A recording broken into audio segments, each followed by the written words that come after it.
Hi, Aaron. Thank you for the time. Always a pleasure talking to you. How are you experiencing this fight week in Florida for a change? Because your last three fights were all in the Mohegan Sun.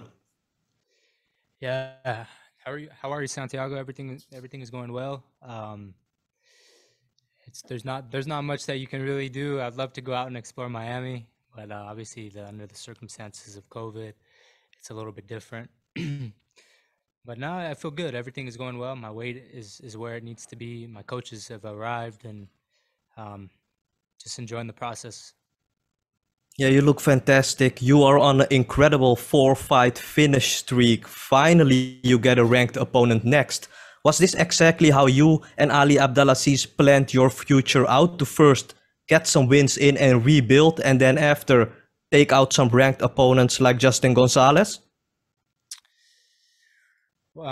Yeah, I mean, I think that, Ali's done a really good job with managing my career. When I came to him, I was 4-3. I don't have decisions on who I fight, but I think if I look back, he's really managed me the right way, and how I'm supposed to be managed. I think he's the best manager in the world. Um, yeah, he's done a really good job.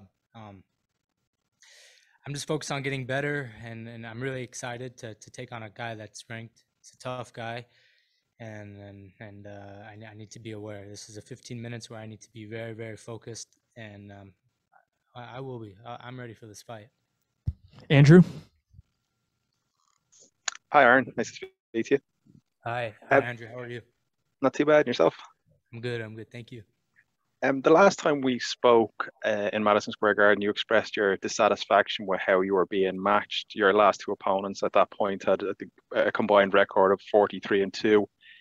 Has conversations gone on in the background about what type of opponent you'd like to have? Because you seem to have been managed a lot better in the last few fights. Honestly, if I'm being honest, I don't have a say on who I fight. Ali gives me a phone call and says this is the guy that you're fighting. I sign it on the dotted line, and then we fight. So yeah, I don't have a say. I think a lot of people think like, oh, I get a bunch of opponents and then I pick. I don't. That's why I hire a manager. And finally, Freddie Roach has said he'd been using you for sparring sessions for Miguel Cotto, and he said he'd really wanted to see you make a jump into boxing. Is that Yeah. something that still interests you, or are you just primarily focused on MMA now for the long term?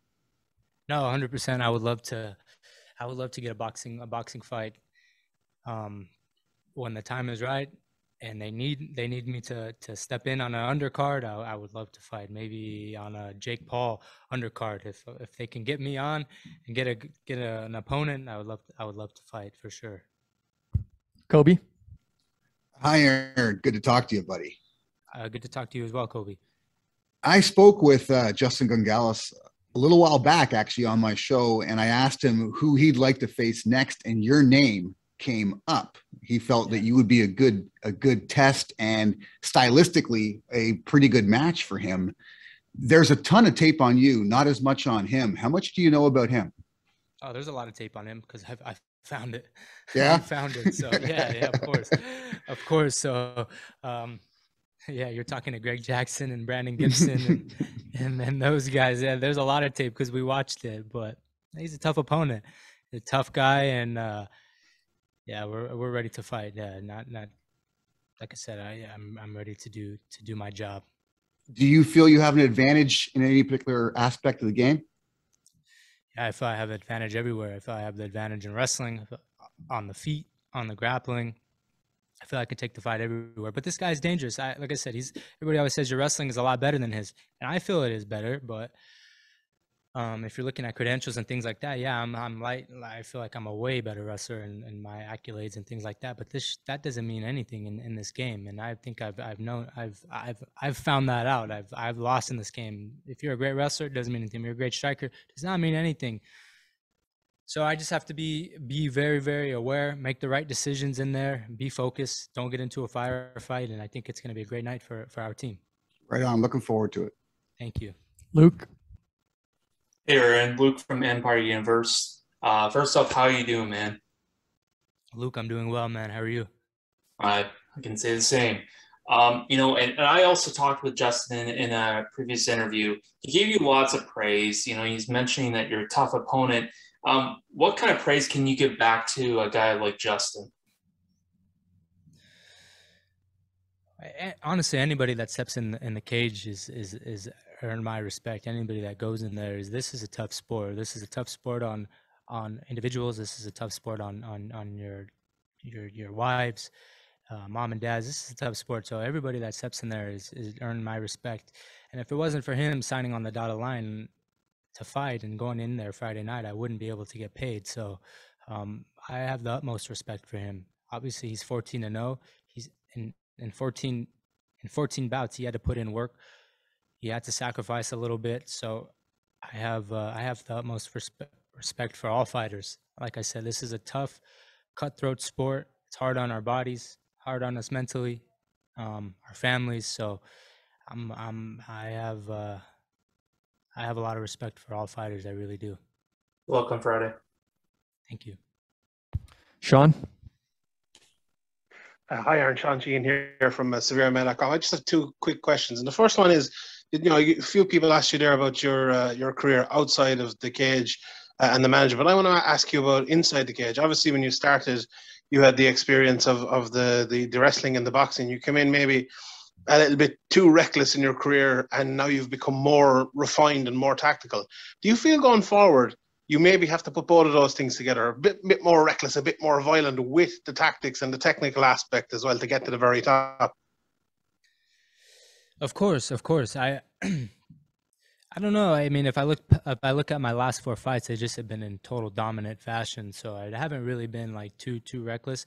But I think there's a risk with any combination you throw, with any takedown you go for. There's a risk for everything. I just want to make sure that I keep saying making the right decisions in there and making sure that every move that I do has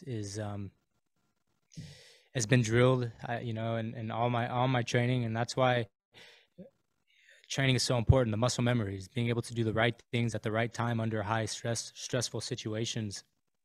But if you're asking me if I'm going to go and get reckless in there, I don't plan on it. But sometimes in a fight, you need to say fuck it and bite down on the mouthpiece and do that. But when that time comes, of course, I'll be ready to do that. But I want to minimize those as much as possible.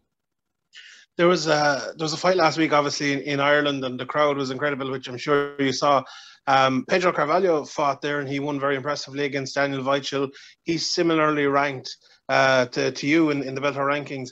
First of all, is that fight a fight you would like in the future? And also fighting in Ireland, is that something you would like to do? Yeah, I'll fight anywhere. Anyone. Back to your question with Pedro Carvalho. Yeah, of course, if I need to fight him, I will. I will fight anybody. I think I'm number 5. I got dropped down to number 6, so he's in front of me. If he wants to fight, then I'd be more than welcome to fight him. I watched his fight. I've already broken him down, so yeah, let's bring it on. Adrian?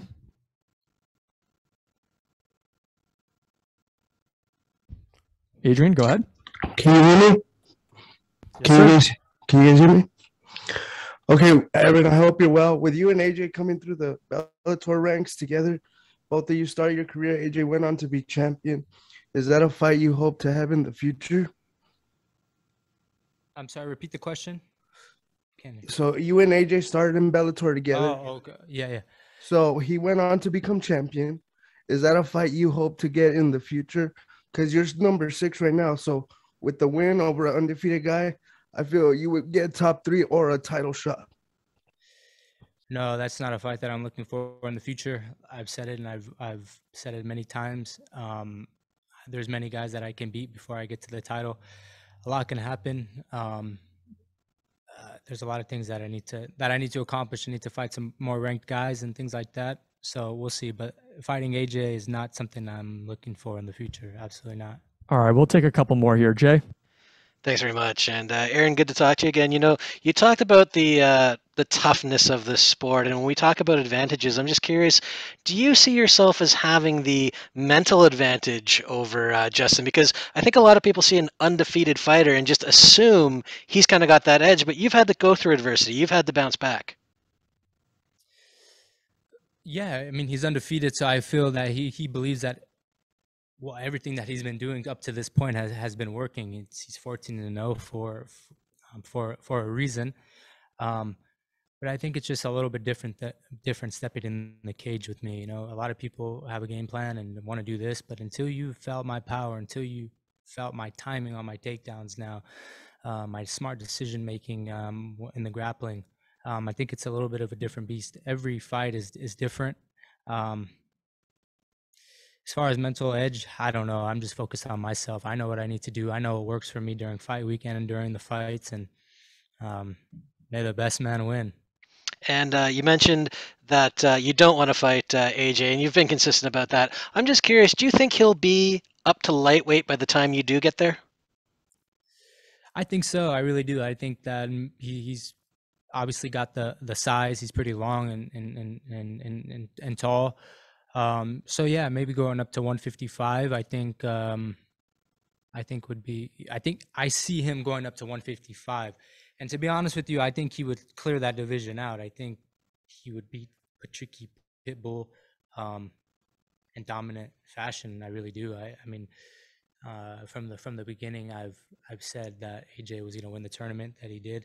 He's a very, very good fighter. Top pound for pound fighter in the world for sure. He's definitely top 5. He's very, very good. Obviously, you can see. Absolutely. Last one here, Mills. Hey, how's it going, Aaron? This is Mills, part of Pub Sports Radio. Hey, big fan of yours right here. I just want to ask you a question, though. You were born in Whittier, California, right? Yes, I was born in Whittier, California. Born and raised. Thank you, man. I'm a local myself. I'm right around the Long Beach area, so I've been following your career ever since you've been training with Team Body Shop. Now you're with Jackson Wink. I see the transition you're doing. But tell me something. Your opponent said, when we was asked, how is he going to win? He said, by his jaw. How does that make you feel going into fight week? Yeah, to be honest with you, I don't completely understand. I don't really understand that. Meaning, if he can take my punches, I don't know. That's kind of an odd one for me. Even if he can take my punches, that's okay. I'm gonna stay in the process. Keep. Well, if he's into, well, then maybe I just keep hitting him to the body, and maybe his liver will give out. We don't know. So, I don't even know what to say to that, honestly. No, on the opposite, he actually said he's going to win by touching your jaw. And me being born and raised in Southern California, when somebody tells me by my jaw, those are fighting words. Yeah, exactly. Those are fighting words. That's why we're fighting Friday night. But maybe I'll get to his jaw before he gets to mine. How about that?